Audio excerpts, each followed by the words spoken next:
Bien, hermanos, vamos a orar. Vamos a verles después de ayer nuestra cena anual de agradecimiento. Gusto verles, gusto ver a hermano Santiago, a la hermana Miriam. Tal vez muchos no lo conozcan, pero son hermanos amados de la iglesia. Han estado desde el principio, palmo a palmo. El hermano ha sido diácono en la iglesia, así que si no le conoce, ahí están después a saludarlo. Tal vez hay menos jóvenes, porque no lo distingue ahora. Hay menos jóvenes, pero el hermano son amados, es la hermana mía. Bueno, pues, amado Dios, te agradecemos por la gracia que has dado a esta iglesia local, para el canto congregacional y la lectura. Te ruego también que des gracia ahora para el tiempo de predicación. Señor, usa mi vida, suple mis carencias, Señor. Hayas tú concedido que haya trazado bien la escritura con temor y reverencia para poder dirigirme hoy a la congregación y poder instruirles. Y te ruego que des a mi hermano un corazón reflexivo y que luego de juzgar el sermón del día de hoy, y si él encuentra que es bíblico, esté en la obligación de aplicarlo a su vida. Te lo pido esto en el nombre de Jesús. Amén. Hermanos, por favor, ubíquese. Primera de Pedro, capítulo 1, versículo 22, vamos a estudiar hoy hasta el 2, versículo 3. Capacitados para amar, inmaduros para aplicar. Ese es el título del día de hoy. La semana pasada, mis hermanos, hemos estado viendo, hemos iniciado, cómo hemos sido sacados de una vida vana, de la vanidad, a una vida en temor. Y ya Pedro nos ha mostrado ahí cuáles son los argumentos al respecto, ¿no? Y la reflexión de una vida vana en la cual todos vivíamos, ahora a una vida en reverencia a Dios, en temor a Dios. Ahora, como próximo paso, el apóstol Pedro va a instar a sus lectores a demostrar su santidad, a demostrar esa vida vivida ahora en el temor de Dios, amando a su prójimo. El apóstol Pedro quiere que viva ahora según la verdad de la palabra de Dios, para que puedan implementar ahora los creyentes lo que enseñó Jesucristo. Ámense unos a otros. Primera de Pedro 1, leemos el primer versículo, el 22. Habiendo purificado vuestras almas por la obediencia a la verdad, es el término clave el día de hoy, mediante el Espíritu, para el amor fraternal no fingido, amaos unos a otros entrañablemente de corazón puro.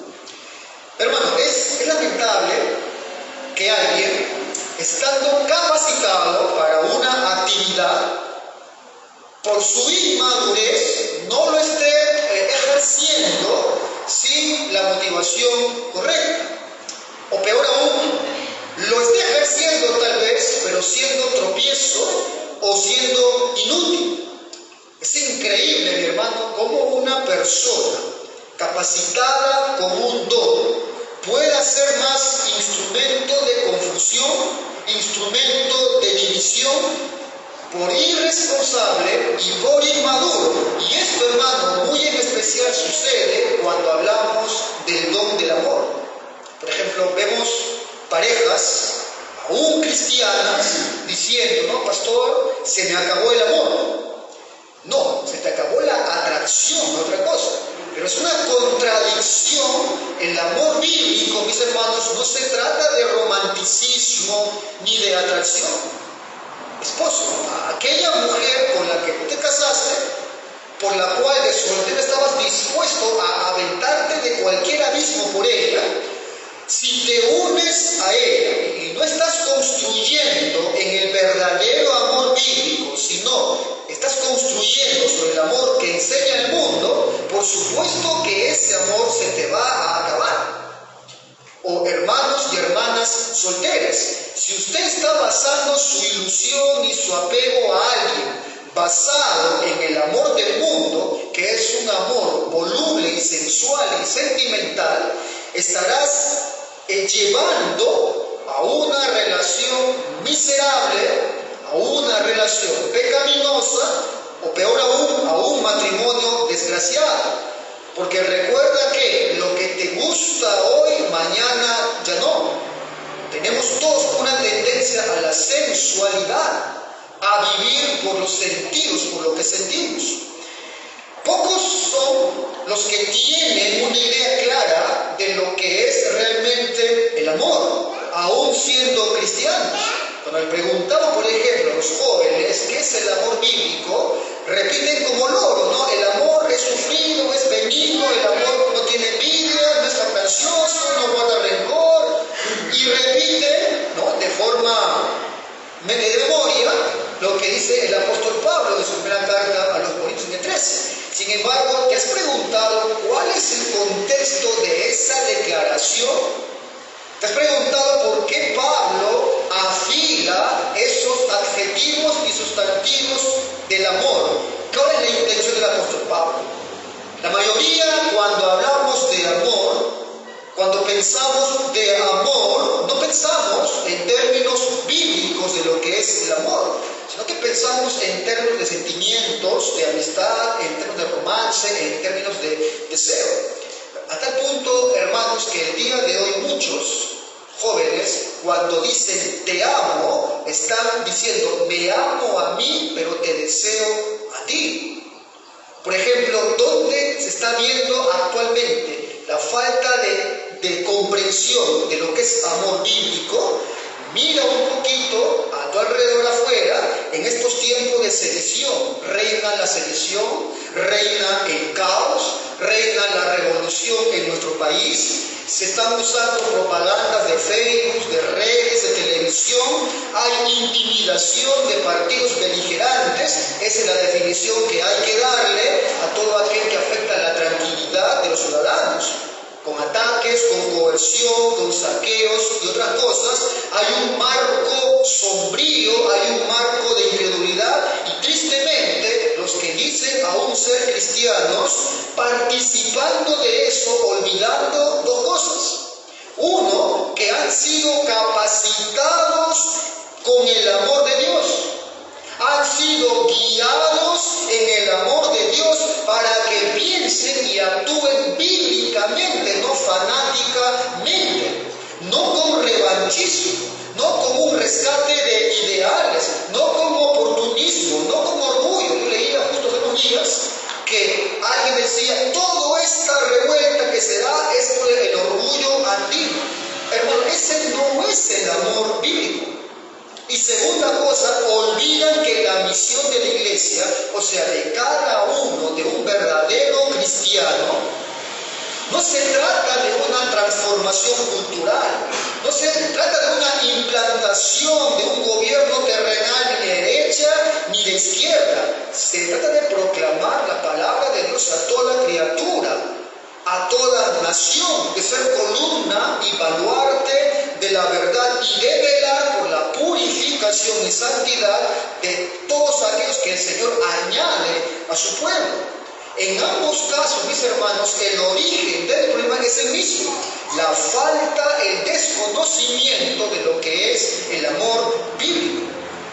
Hoy, tristemente, leemos y escuchamos a creyentes subversivos, gritando a viva voz, tal presidente no me representa, o me declaro en rebeldía, asusando con sus publicaciones. Y mucho de eso, hermano, inicia por la falta de aplicación bíblica del amor bíblico en casa, en especial entre los cónyuges. Cuidado, esposas, cuidado, esposos, cuidado con andar manipulándose entre ustedes, ya sea en el ámbito sexual, por ejemplo, ahí mayormente son las esposas. No voy a dar hoy detalles porque hay niños, ya nos corresponderá hablar eso en uno de los matrimonios. Cuidado, esposos, con la manipulación en el área económica. Cuidado, esposos que están criando hijos con haciendo sentir culpable al otro cónyuge por no querer asumir tu propia responsabilidad. Muchos niños aprenden a conseguir lo que quieren, ¿sabes cómo? Manipulando, hiriendo, pasando por encima de otro, porque es eso lo que ven en el modelo de amor entre esposos en sus casas. Pastor, ¿cómo me pide usted que yo ame a ese hombre o a esa mujer que es mi esposo o esposa si mira lo que hace? Fíjense esa lógica.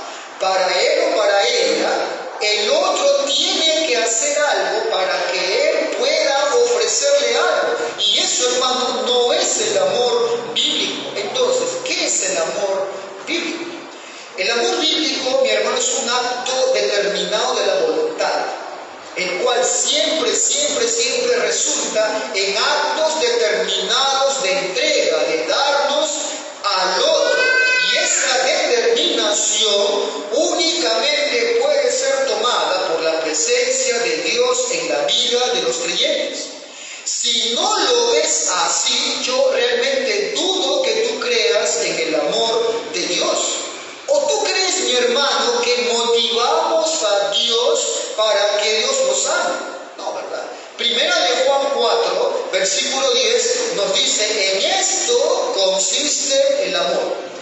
No en que nosotros hayamos amado a Dios, sino en que Él nos amó. Ve la idea, Él nos amó a nosotros, y mira la correspondencia, y envió a su Hijo en propiciación por nuestros pecados. En el amor bíblico, hermano, no hay orgullo, no está para la vanidad, no está para la arrogancia, ni para el interés propio personal, ni para la falsa humildad, ni para la autopromoción, mucho menos para la gloria propia. Hecho esta introducción, el apóstol Pedro ahora, hermanos, en este pasaje les va a advertir y les va a exhortar a un aspecto de la santidad del creyente. ¿Cuál, pastor? El amor unos a otros. Y va a apelar a una razón poderosa. ¿Cuál? Que ya han sido capacitados. Recuerden, mi hermano, que estos creyentes, estos lectores, estaban sufriendo, ¿verdad? Estaban sufriendo un tipo de persecución llamado ostracismo.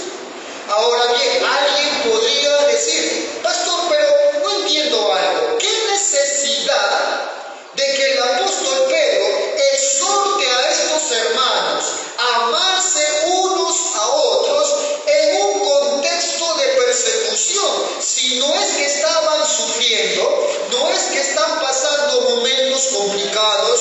Amados hermanos, justamente es en los momentos difíciles donde nosotros somos más propensos a mirarnos con sospechas el uno al otro.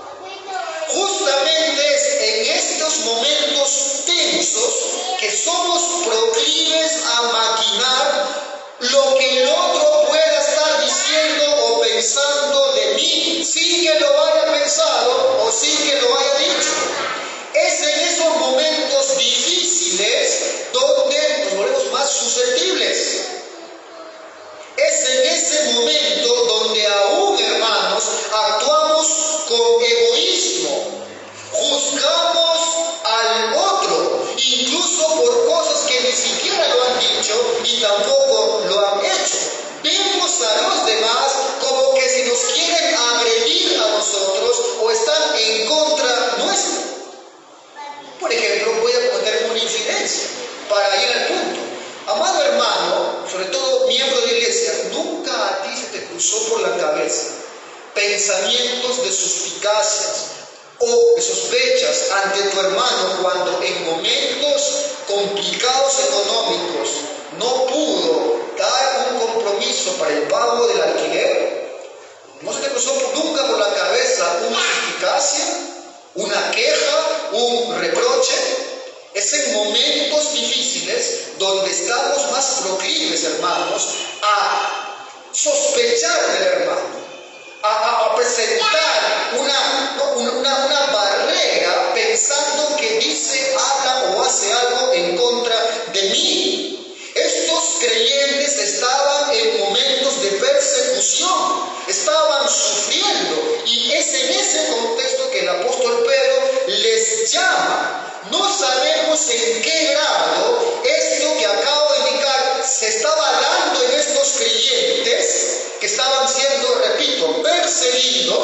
Lo cierto es que el apóstol Pedro le está llamando a un amor ferviente entre hermanos. El mismo tipo de amor a la que las Escrituras nos llaman, mis hermanos, a usted y a mí. El amor bíblico para con tus hermanos, para con tu cónyuge y en el contexto de la sociedad. Ahora, hermano, el amor del que el apóstol Pedro está llamando aquí es solamente característico entre aquellos que han pasado por la gracia del Señor de una vida vana a una vida en el temor de Dios. El amor del que está llamando el apóstol Pedro no es aquel amor sentimental o superficial, no, es un amor ferviente. Es el tipo de amor el cual, mis hermanos, estamos obligados a caminar como cristianos. Este amor bíblico, mis hermanos, es imposible que lo viva un hombre sin Dios. Es imposible que lo viva alguien que no ha sido purificado por la obediencia a la verdad. Es imposible que un hombre natural pueda caminar en el amor bíblico. Habiendo, dice Pedro, purificado vuestras almas por la obediencia a la verdad mediante el Espíritu, para el amor fraternal no fingido, amaos unos a otros entrañablemente de corazón puro. ¿Cuál es el punto, hermano? Estos cristianos ya habían sido purificados por la obediencia a la verdad.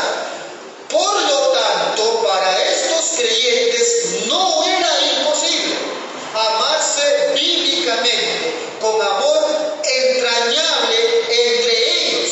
Ustedes, creyentes, han sido purificados también por la obediencia a la verdad. Por lo tanto, amados hermanos, no es imposible pedirles que nos amemos bíblicamente los unos para con los otros. Es más, no solamente no es imposible, sino que es algo, hermano, necesario.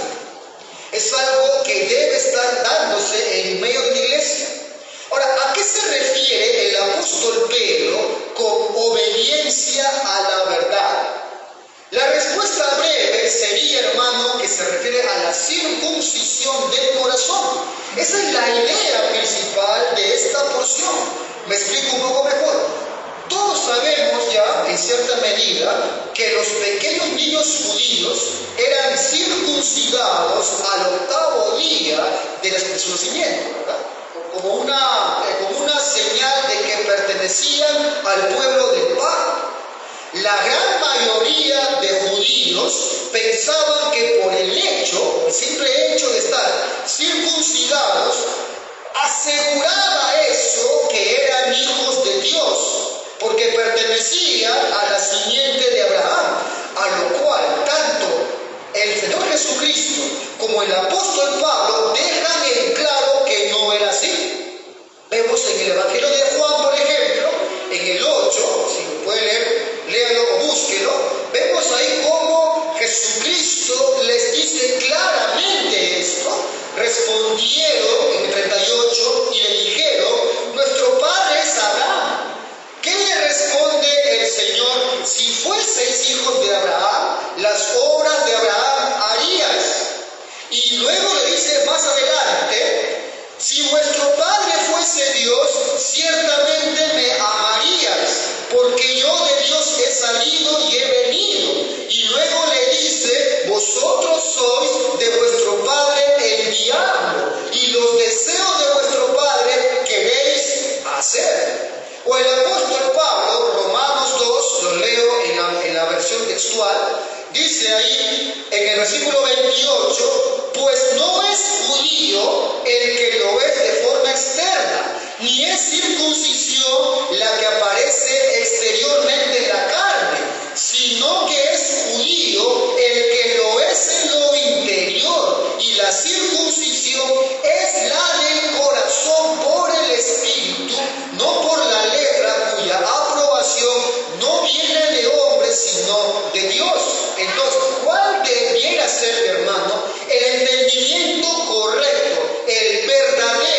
acerca de la circuncisión, Deuteronomio 30, versículo 6, encontramos ahí la comprensión correcta de esto. Dice ahí: y circuncidará Jehová tu Dios tu corazón y el corazón de tu descendencia, para que ames a Jehová tu Dios con todo tu corazón, con toda tu alma, a fin de que vivas.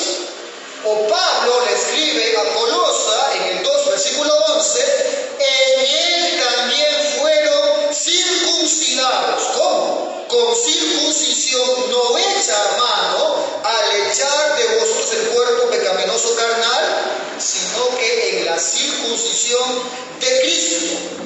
Entonces el apóstol Pedro habla aquí de una obediencia a la verdad, que es la circuncisión de corazón, la circuncisión espiritual, o como Pablo lo llama, circuncisión de Cristo, que no fue hecho por manos de hombres, sino fue hecho para que ames a Jehová tu Dios, que dice, con todo tu corazón y con toda tu alma. Hermano, ¿no te suena algo parecido estas palabras, este tipo de obediencia? Sí, ¿verdad? Está hablando de obediencia al Evangelio. Es otra forma en el lenguaje de Pedro de hablar de obediencia al Evangelio. Vimos cuando estudiamos Gálatas que en Hechos 15, ¿no?, en Jerusalén, ese concilio, ¿qué es lo que ocurre ahí? Esta carta está dando una realidad. Hechos 15, versículo 5 dice: pero algunos de la secta de los fariseos que habían creído se levantaron diciendo: es necesario, decían ellos, circuncidarlos y mandarles que guarden la ley de Moisés. Y se reunieron los apóstoles, los ancianos, para ver este asunto, y después de mucha discusión se levanta Pedro, y ¿qué es lo que dice Pedro? Varones hermanos, vosotros sabéis cómo ya hace algún tiempo Dios escogió que los gentiles oyesen por mi boca el evangelio y creyesen, y Dios, que conoce el corazón, les dio testimonio dándoles el Santo Espíritu, lo mismo que a los judíos, a nosotros.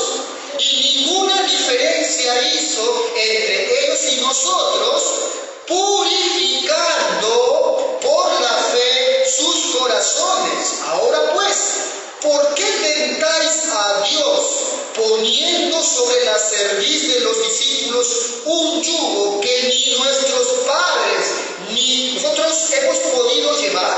11 dice: antes creemos que por la gracia del Señor Jesús seremos salvos. El Evangelio, de igual modo que ellos.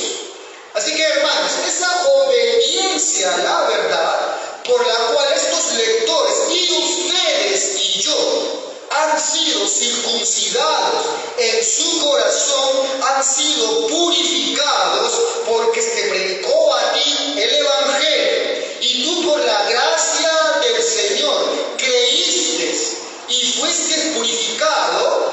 Es la obediencia que demanda también a cada creyente. Por lo tanto, mi hermano, ustedes pueden amarse, esa es la idea del pasaje, pueden amarse con amor ferviente los unos a los otros, porque ya no vive usted, mi hermano, ahora Cristo vive en ti. Por lo tanto, hermano, usted puede amar como Cristo le amó. Usted se encuentra capacitado para amar con este amor. La pregunta es, ¿lo está aplicando maduramente? Está claro por la Escritura que está usted capacitado, está usted purificado. Si usted es creyente, buscó la verdad, la obedeció, es purificado. Está capacitado usted para amar. La pregunta es, ¿has madurado, creyente, esa idea y lo estás aplicando? ¿O es que tu forma de amar sigue siendo caprichosa, selectiva, oportunista, condicional y meramente sentimental. Hermanos, no hay ninguna excusa para amarnos como dice la Biblia. Bueno, hay una. La única excusa para no amarnos como dice la Biblia es que seamos inconversos. Esa es la única excusa. Cónyuges, no hay excusa. La única excusa es que usted sea un inconverso. Si su amor es caprichoso, selectivo, oportunista o meramente sentimental, hermano, no hay excusa para estar viviendo este tipo de amor. Habiendo purificado vuestras almas por la obediencia a la verdad, mediante el Espíritu, para el amor fraternal no fingido, amaos unos a otros entrañablemente de corazón puro.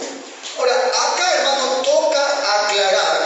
Es aquí donde uno por ahí empieza a comprender por qué en algunos lugares reformados han tomado la decisión de usar como norma la Biblia de las Américas y no Reina Valera.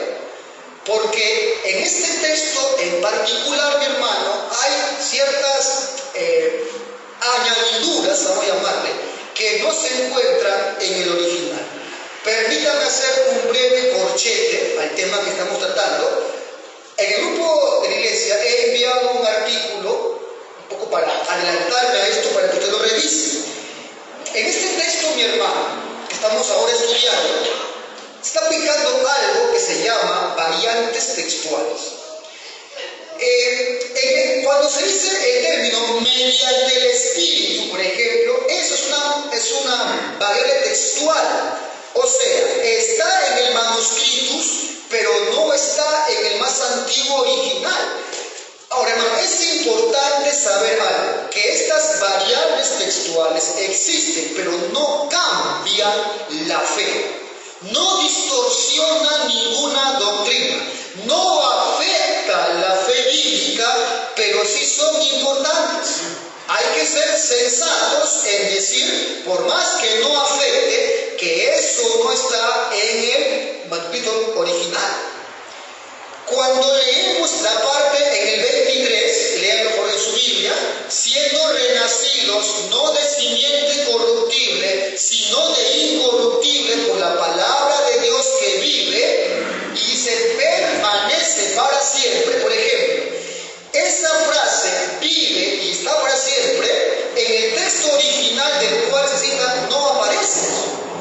No aparece que está para siempre. Ahora, pastor, ¿se está añadiendo a la escritura? Entonces no, porque es verdad que la palabra permanece para siempre, vive siempre, como lo afirman otros pasajes de la Biblia. Pastor, entonces, ¿no es inerrante entonces la Biblia? Hermano, es un error eso. La Biblia es inerrante en sus manuscritos originales. Y eso todo creyente debe entender bien. Pastor, entonces, ¿cómo yo voy a saber que mi traducción tiene una variable textual? He ahí el por qué el Señor ha dado pastores y maestros para poder instruir a la iglesia. Más bien, ore usted por sus maestros, ore por sus pastores, para que estén capacitados en esta área, para traer mayor luz. Cierro corchete. Acá Pedro dice, para el amor fraternal no fingido. Ahora mira esto, dice, amaos unos a otros entrañablemente, o sea, intensamente, constantemente o con seriedad, constante es la idea original, de corazón puro. Hermano, note que esto no es una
que te siga capacitando, hermano.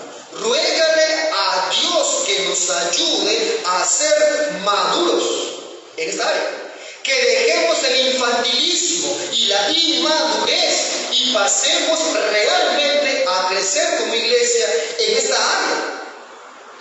Ahora, no pierda usted de vista que estos lectores del pasaje que estamos estudiando están siendo perseguidos. Ya explicamos que esta persecución no es simplemente un martirio físico, era un ostracismo. De forma sistemática estaban siendo rechazados por la sociedad, insultados, vejados, aislados. Ahora, hermano, piense esto.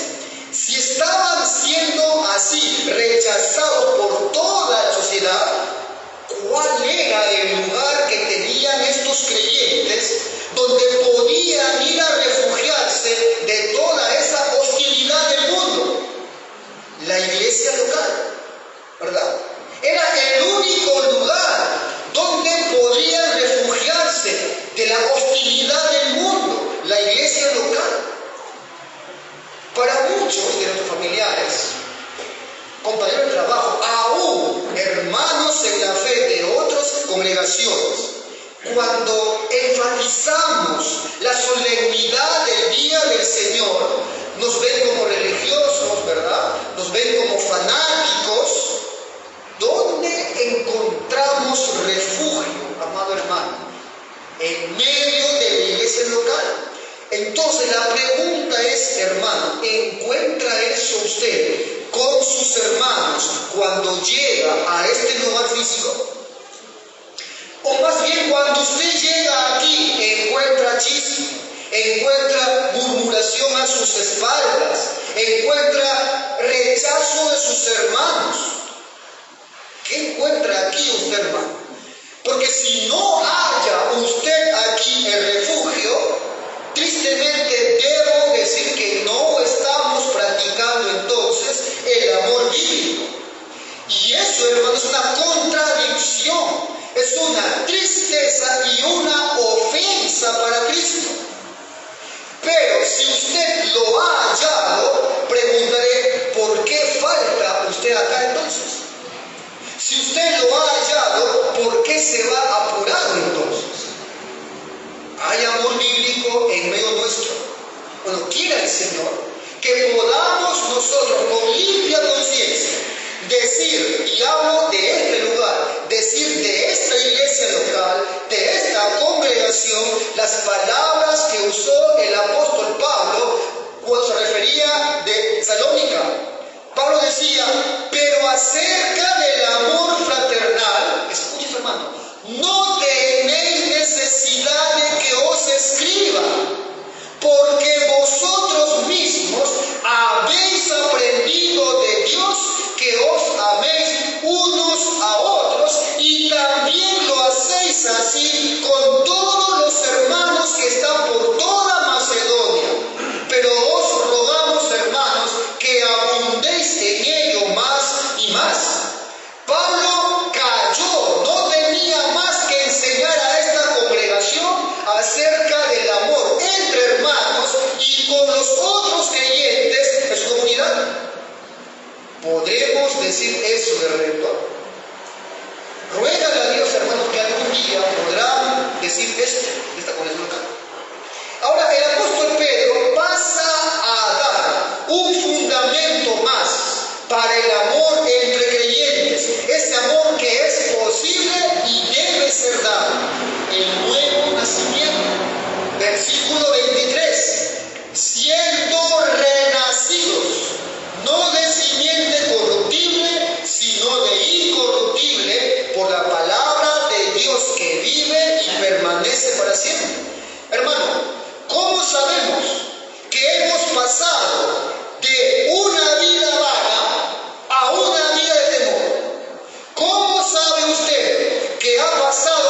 Y no es un falso hermano, sino que es un verdadero creyente, porque amará y ama a sus hermanos. A veces se sorprende cuando me preguntan, pastor, ¿qué requiero para ser miembro de esta iglesia? ¿Saber teología? No. Y parte. Amar a sus hermanos. Amar a los miembros. Conóceles, visítales, ámalos. Si no puedes amarlos a ellos, no amas a esta iglesia. Por ende, usted no califica para ser miembro de esta iglesia. ¿Cómo sabemos, hermanos, que somos creyentes verdaderos? Porque amamos a los hermanos. Ahora, el apóstol Pedro hace un contraste entre el hombre y la palabra de Dios para darle fuerza a su argumento. Versículo 24. Porque toda carne es como hierba, y toda gloria del hombre como flor de la hierba. La hierba se seca y la flor se cae, mas la palabra del Señor permanece para siempre. Y esta es la palabra que por el Evangelio os ha sido anunciada. La Escritura compara al hombre y su gloria con la hierba y la flor de la hierba. Nos muestra con ello, hermano, cuán frágil es la vida del hombre y todo cuanto el hombre pueda alcanzar en esta vida. Bueno, si el hombre supiera cuán rápido se acaban sus días, si el hombre se diera cuenta realmente de cuán vana es su vida y que un día cercano tendrá que darles cuenta a Dios en un juicio ineludible por lo que ha hecho con su vida, pero con toda seguridad el hombre saldría corriendo buscando misericordia, pero no lo hace. Con justa razón dice la Biblia y describe al hombre como ciego y como muerto. Pregunte usted a su abuelito de 80 años y dígale, abuelito, ¿cuánto tiempo te parece que ha pasado desde que has cumplido 20 años? Estoy seguro que será su respuesta, parece que fue ayer, cuando tenía 20 años. Dice el salmista, el Salmo 103, 15, lo leo en una versión dinámica: la vida del ser humano es como la hierba, florece como la flor del campo. Apenas el viento sopla con fuerza, muere, y ya nadie sabe ni siquiera en dónde está. Esa es tu vida, esa es mi vida. Esa es la fragilidad de la vida, hermano. Esa es la duración de la vida. El creyente ha pasado de una vida vana a una vida en el temor de Dios, porque Dios le ha dado vida espiritual y esta vida se la ha comunicado a través de la palabra de Dios. Entonces, ¿qué es lo que tiene que hacer todo creyente? Salta al segundo capítulo de la carta, versículo 1 y 2, responde la Biblia. ¿Qué debe hacer ahora el creyente? Desechando pues toda malicia, todo engaño, hipocresía, envidias y todas las detracciones, desear como niños recién nacidos la leche espiritual no adulterada, para que por ella crezcáis para salvación. Algunos, cuando dan una primera lectura, rápidamente pueden suponer que Pedro les está mandando a que se despoje de estas maldades. Pero hay un problema, hermano, que el original griego no usa un imperativo. No es un mandamiento, es un verbo de algo que ya se hizo o se da por hecho. El texto griego indica la idea que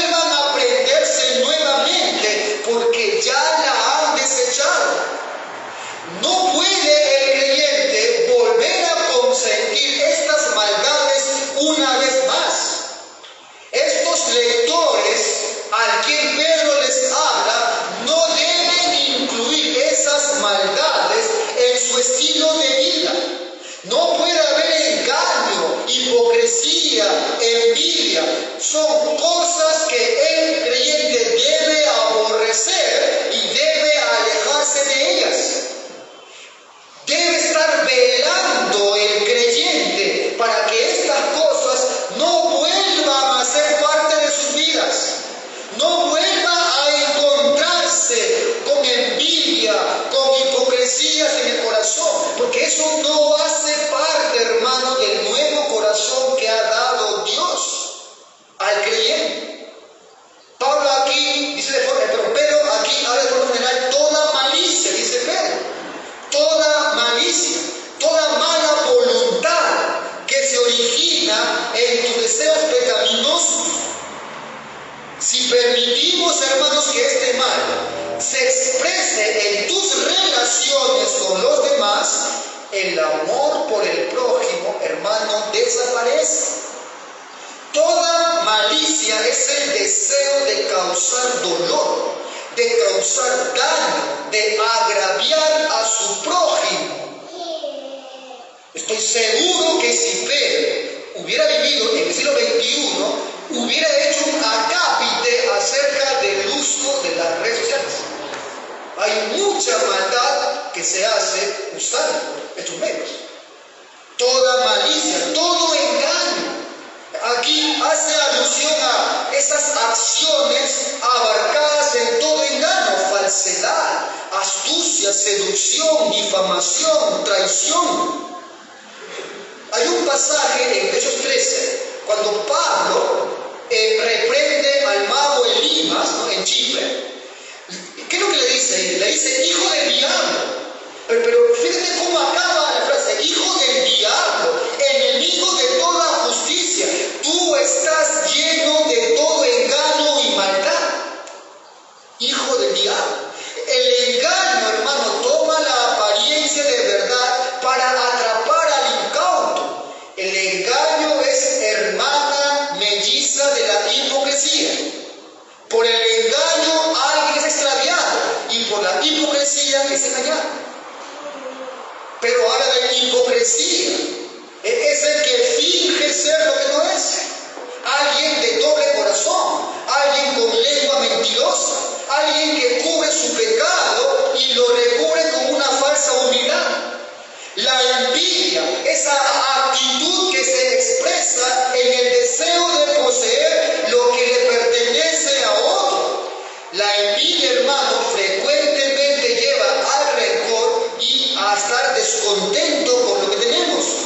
Estas cosas, hermano, no tienen lugar en medio de la comunidad de amor que es el cuerpo de Cristo.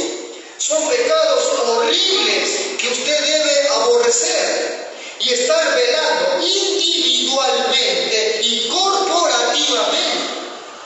Si estamos con hermanos que son partícipes de estas cosas, debe usted llamarle duramente la atención, con firmeza pero con amor, para que no lo siga haciendo.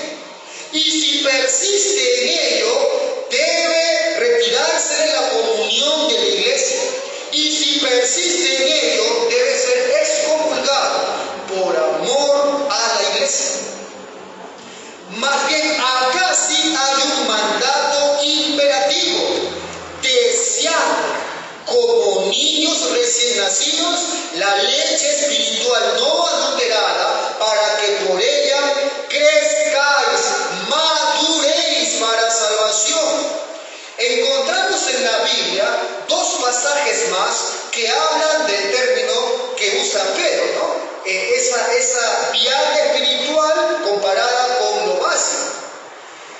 En los dos pasajes que usa el término vianda espiritual son en términos de exhortación, pero aquí Pedro lo usa en términos de aliento. Había creyentes que hace poco habían llegado a los pies de Cristo. Por ejemplo, mira cómo Pablo usa el término. 1 Corintios 3, versículo 1 y 3. Ahí Pablo exhorta a inmaduros en la fe. De manera que yo, hermanos, dice Pablo ahí a los corintios, no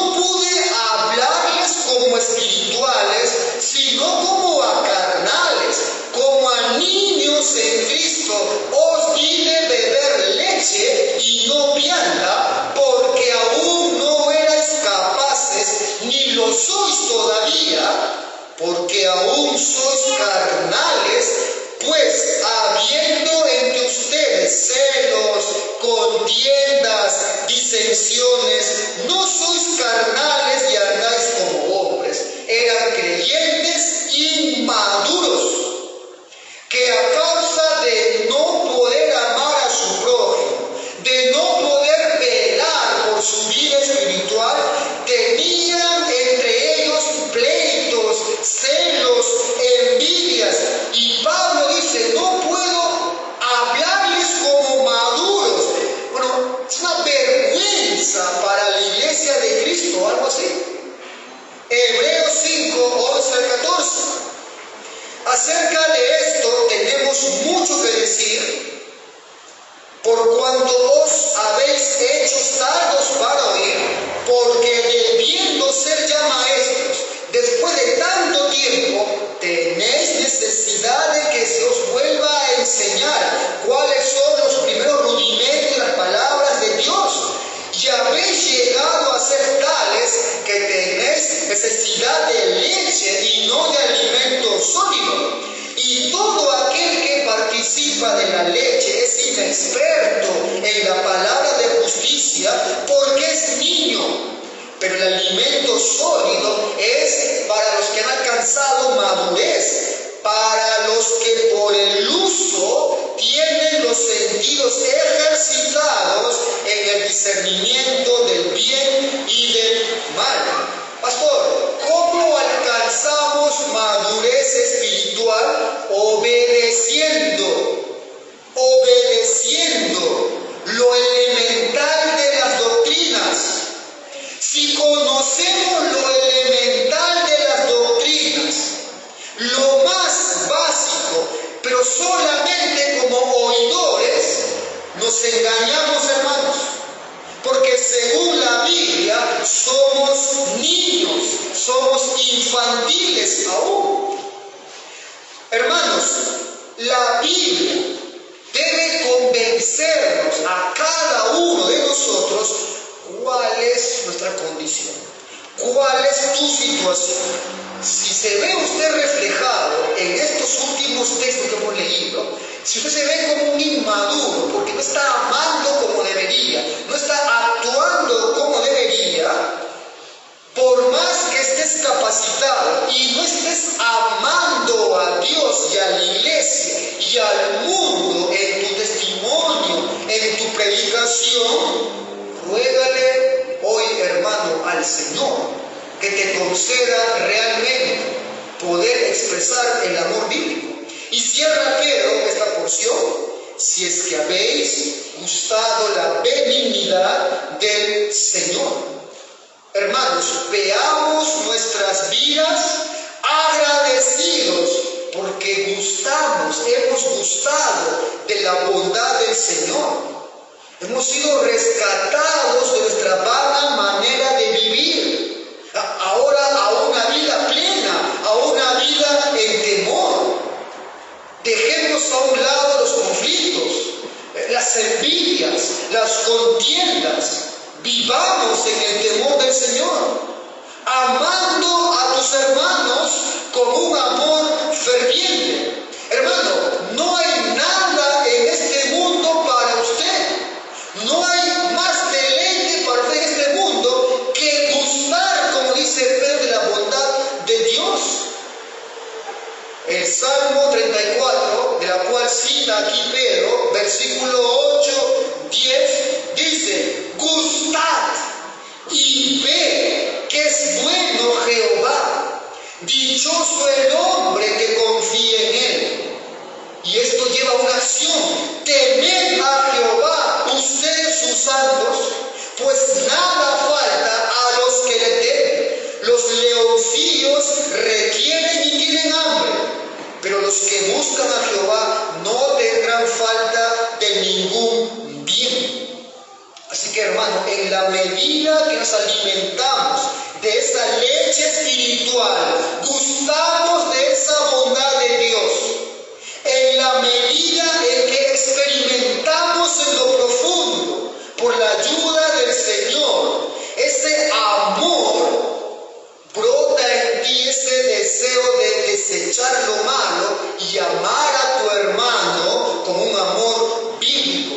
Estás capacitado para amar. La pregunta es, ¿eres un creyente maduro que está creciendo y llevando a cabo la acción de amar de forma entrañable? Esa es la pregunta que dejo, hermano, en sus conciencias. Oramos.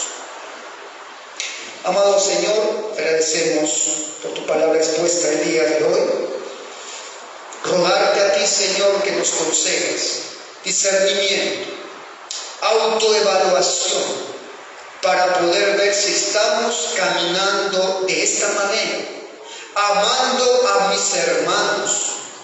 Eso significa amar a la iglesia, amar a mis hermanos, servirle a mis hermanos, promover la unidad de esta iglesia local.